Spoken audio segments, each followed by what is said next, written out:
A very good morning to all of you. I am Anshul Sharma, your biology teacher, and in this video tutorial we are going to discuss the remaining two kingdom, the kingdom Plantae and kingdom Animalia.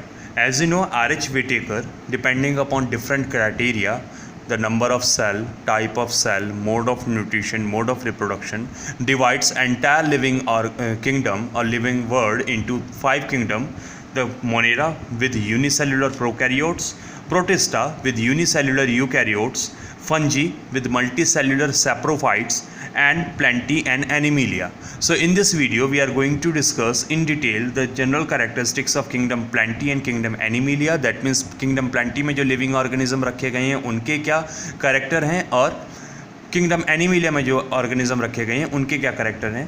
I have use the green colour to write the character of plantae and use red colour to write the character of animalia. We will discuss why I use this two colour in the last of the video. Let's start with the kingdom Plantae. As you know, these three kingdom fungi, Plantae and Animalia include multicellular. So the member of Plantae are also multicellular eukaryotes that have the capability to perform the photosynthesis. Photosynthesis is a process by which these organisms produce their own food in the presence of sunlight with the help of chlorophyll. The member of Plantae, they all are, or the most of them are autotrophic. Auto means they are synthesizing their nourishment by themselves, and they are autotrophs because they have plastids. In plants, the plastids are of three types. The white color plastids are leucoplast, colorful plastids are chromoplast, and green color plastids are known as chloroplast. So because most of the member of kingdom Plantae have chloroplast, so they are able to perform photosynthesis, and that is why most of them are autotrophic. In this chloroplast, there is a pigment present that have a green color. The name of pigment is chlorophyll, and due to the presence of this green color pigment, most of the member, or you can say all autotrophic member of this kingdom are green in color, and that is why we say all green plants are autotrophs. So in the presence of this chlorophyll, the plants are able to perform photosynthesis. They use carbon dioxide, water in the presence of sunlight, in the presence of chlorophyll, and they synthesize their own food, that is the glucose. And whenever they synthesize much of glucose, they store this glucose in the form of starch. That means the stored form of food in plant is starch. However, most of the member of kingdom Plantae are autotrophs, but some of the members are there that don't show photosynthesis. They are non-green plants. They lack chlorophyll. They may be insectivorous. They may be parasites. So some of the members are insectivorous. That means the plants that feeds on insect. The example is Venus flytrap or pitcher plant.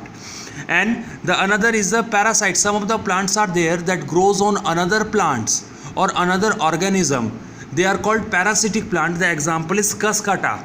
So the most of the member of kingdom Plantae are autotrophs, but few of them are insectivorous and few of them are parasites also. The all member of kingdom Plantae have a cell wall in their cells, and this cell wall is made up of cellulose. Now comes to the reproduction of kingdom Plantae. They can show both kind of reproduction. They can reproduce asexually, they can reproduce sexually also. The asexual reproduction in the case of plant is generally known as vegetative reproduction or vegetative propagation. Why? In plant body there are two types of part, vegetative part and reproductive part. The flower is the reproductive part, and remaining stem, leaf, root, they all are the vegetative part. So when plant reproduce with the help of vegetative part, that kind of reproduction is regarded as vegetative propagation. And because single plant is participating, so it is a asexual reproduction. When the plant reproduce sexually, member of kingdom Plantae, when they reproduce sexually, they have two phases in their life. In the sexual life cycle of a member of kingdom Plantae, there are two phases. The diploid phase is known as sporophytic phase. The haploid phase is known as gametophytic phase, and these two phases occurs alternatively in the life of a plant. That means a plant will start its life cycle from a zygote stage. Zygote represents the sporophytic stage. Zygote convert into a plant, that plant is a diploid plant because it is developed from a diploid zygote. So plant is also representing the sporophytic stage, and then sporophyte will produce the haploid gametophyte with the help of meiosis, and then gametophyte produce gametes, and gamete fused and again form the zygote. That means there is a alternation. Firstly the diploid sporophytic stage, then gametophytic stage come, and then again sporophytic stage come. So in the life cycle of plant, these two phase alternatively occurs, and this is called alternation of generation.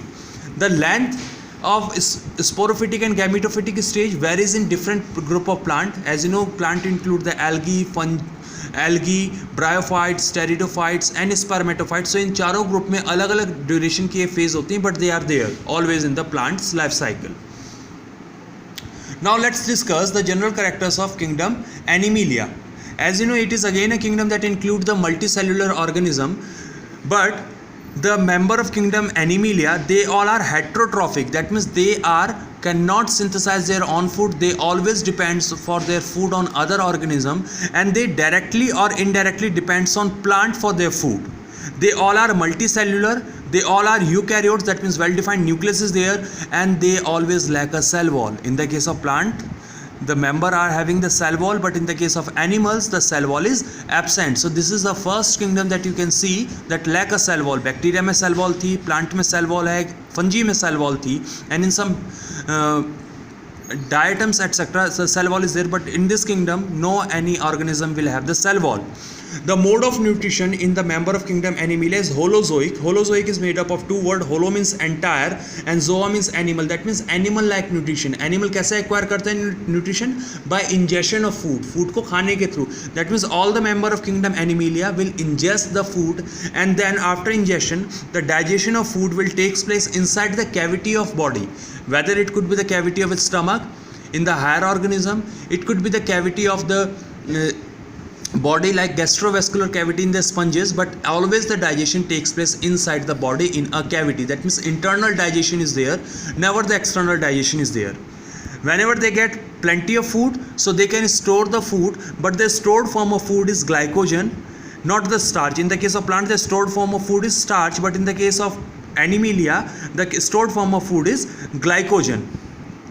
In the case of plant, the meristematic tissues are present, and due to the presence of meristematic tissue, the plant can grow throughout their life. But in the case of animal, because meristematic tissue is not there, that is why they shows definite pattern of growth. As you can see, you are also a member of kingdom Animalia. आपकी body में भी growth एक limited age तक होने के बाद now you get a particular form and shape of your body, and now further growth is not possible in your body. So Animalia or member of Animalia shows limited growth. Most of the member of kingdom Animalia have well-defined organ system. There are 4 or 5 level of organization. If an organism is having only single cell and single cell is performing all activity, we will say the cellular level of organization is there. If an organism is having different tissues and tissues are performing the different activity, we will say tissue grade of organization is there. If an organism is having the organs that are performing different life process, we will say organ level of organization is there. And if an organism is having the different organ system to perform different life process, as you have the different organ system, you have circulatory system for circulation, digestive system for digestion, excretory system for excretion. So we will say the organism possesses organ system level of organization. So most of the member of kingdom Animalia have organ system level of organization. They have different well-defined organ to perform different activities. They have circulatory system that include blood vessel and heart for the circulation within the body. They have respiratory system for the respiration. In respiratory system, different respiratory organs are there. They can respire with the help of gill as Pisces.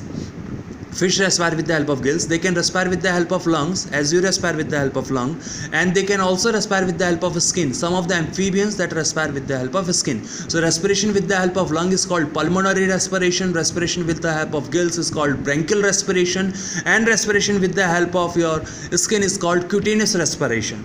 They have well-defined nervous system for the control and coordination of the body.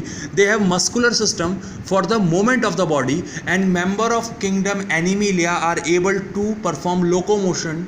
The member of Plantae cannot locomote, but the member of kingdom Animalia can locomote from one place to another place due to the presence of muscles and the nervous system. So these are the some of the features of kingdom Animalia. The member of kingdom Animalia reproduce by both methods, asexual reproduction and sexual reproduction. You can see different asexual methods are there. Fragmentation can be seen in Planaria, budding can be seen in Hydra. So there are several methods of asexual reproduction, and they mostly reproduce sexually by the formation of gametes. So these are the features. Why I write the character of kingdom Animalia in red color? Because the kingdom Animalia's member have circulatory system have blood, and blood is of red color. That is why I use the red color for the character of kingdom Animalia. Because a member of kingdom Plantae have chlorophyll, and chlorophyll is of green color, and due to this they have the characteristic feature of autotrophism. That is why I use the green color for the kingdom Plantae. So this is all about the kingdom Plantae and Animalia. We will discuss about the virus, viroids, prions and lichen in the next video. Thank you very much for watching the video.